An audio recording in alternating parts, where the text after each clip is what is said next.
Well, it's been a couple long days.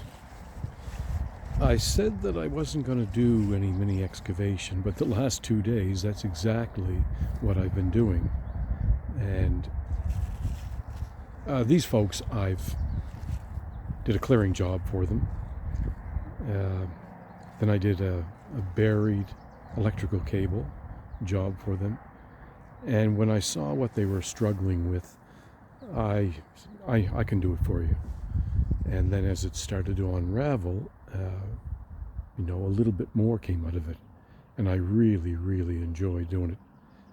So today, when I built the steps, and you'll see in the video, when I built the rock steps for them, as I was cleaning up on the top, I saw the owner, his wife, walking over towards, and the machine was moving, but I was watching her face from the back window, side window. And the smile, when the smile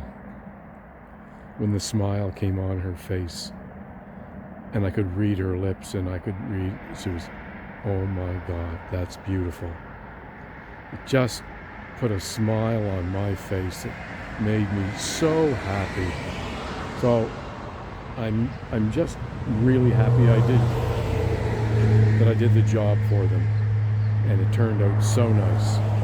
So I've got to do side number 2 Friday, and probably Monday I'll clean up. But it just, I love it when people are that happy. Really, really does my heart well.